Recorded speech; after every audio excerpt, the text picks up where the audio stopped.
Assalamualaikum warahmatullahi wabarakatuh. Alhamdulillahi rabbil alamin wa bihi nasta'in ala umurid dunya waddin wa ala alihi wa sahbihi ajmain. Amma ba'du, pemirsa sekalian yang dirahmati Allah Subhanahu wa taala. Tema kita dalam kesempatan ini adalah hikmah-hikmah di balik perintah ibadah berpuasa. Di antara Asmaul Husna adalah Ismullahi Al-Hakim. Artinya Allah Subhanahu wa taala Maha Bijaksana. Oleh sebab itu, syariat yang diturunkan oleh Allah Subhanahu wa taala yang diantaranya adalah ibadah puasa mengandung hikmah dan mengandung kebijaksanaan serta manfaat serta maslahat bagi kita.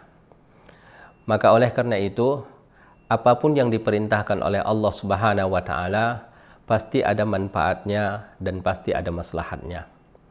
Kalau kita lihat dalam ibadah puasa misalnya, Allah Subhanahu wa taala berfirman, "Ya ayyuhalladzina amanu kutiba alaikumusyamu kama kutiba alal ladzina min qablikum la'allakum tattaqun."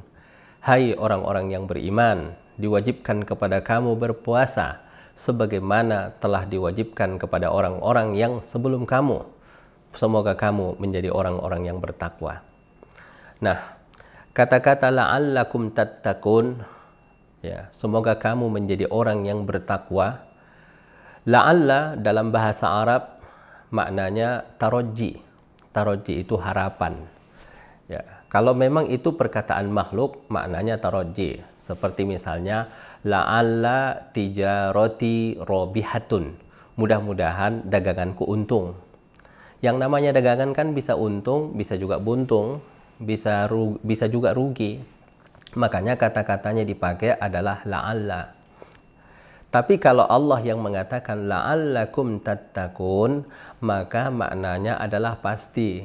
Jika kamu berpuasa dengan baik dan benar dan sesuai dengan tuntunan yang disampaikan oleh Rasulullah sallallahu alaihi wasallam, pasti kamu akan menjadi orang yang bertakwa. Jadi maknanya pasti.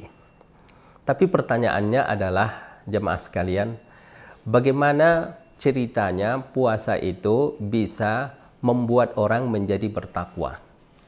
Nah, ternyata berpuasa itu adalah imtitsalu awamirillah.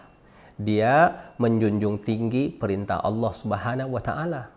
Makanya ketika kita berpuasa harus kita hadirkan bahwa saya ini berpuasa dalam rangka mencapai tingkat ketakwaan di sisi Allah Subhanahu wa taala.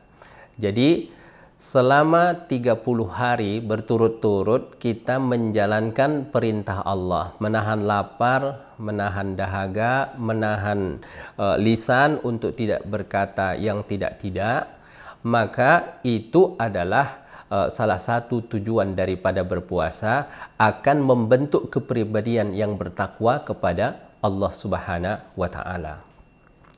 Itulah kenapa disebutkan di dalam ayat itu la'allakum tattaqun, pasti kamu akan menjadi bertakwa.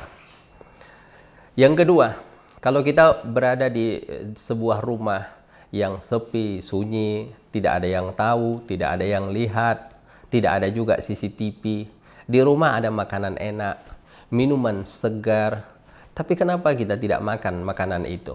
Kenapa kita tidak minum minuman segar itu? Padahal tidak ada yang tahu, tidak ada yang lihat. Karena keyakinan kita, jemaah sekalian, bahwasanya Allah Subhanahu wa taala melihat kita. Allah mengetahui kita. Allah mendengar setiap gerak-gerik kita. Sehingga kita tidak memakan makanan tersebut dan tidak meminum minuman tersebut. Kenapa? Karena kita merasa diawasi dan dipantau oleh Allah Subhanahu wa taala. Itulah yang disebut dengan muraqabatullah, ya, merasa diawasi dan dipantau oleh Allah Subhanahu wa taala. Nah, latihan itu berlangsung mulai ba'da subuh sampai maghrib. Dan itu tiap hari selama 30 hari berturut-turut. Nah, diharapkan setelah 30 hari itu, ya, latihan selama 1 bulan ini cukup bekal kita buat 11 bulan ke depan. Supaya kita menjadi pribadi yang bertakwa kepada Allah Subhanahu wa taala. yang terakhir ataupun yang ketiga, hikmah daripada berpuasa adalah tadyiqu majari asyaitan. Dia mempersempit ruang gerak syaitan. Yang menyesatkan manusia, yang menggoda manusia, yang merayu manusia adalah setan. Ya, dengan berpuasa setan itu akan dilemahkan. Setan menjadi tidak berdaya. Tapi setan memang tidak bisa dimatikan, ataupun setan memang tidak bisa dihapuskan dari muka bumi ini, karena dia adalah sudah menjadi sunnatullah.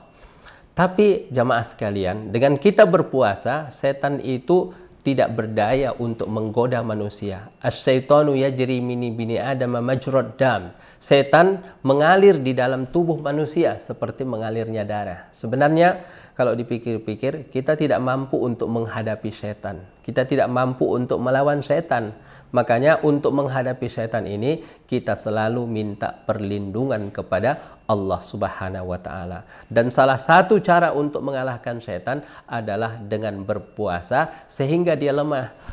Dalam hadis dikatakan wasul silatis syayatin, dan setan dibelenggu sehingga suaranya pun dia hanya bisa bersuara, itu pun suaranya sayup-sayup tak kedengaran.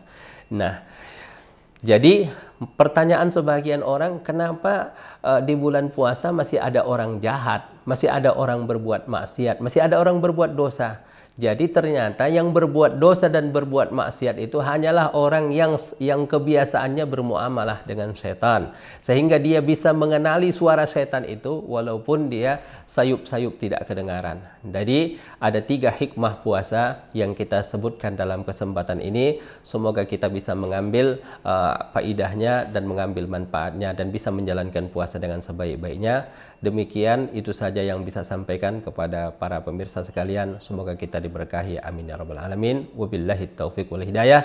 Wassalamualaikum warahmatullahi wabarakatuh.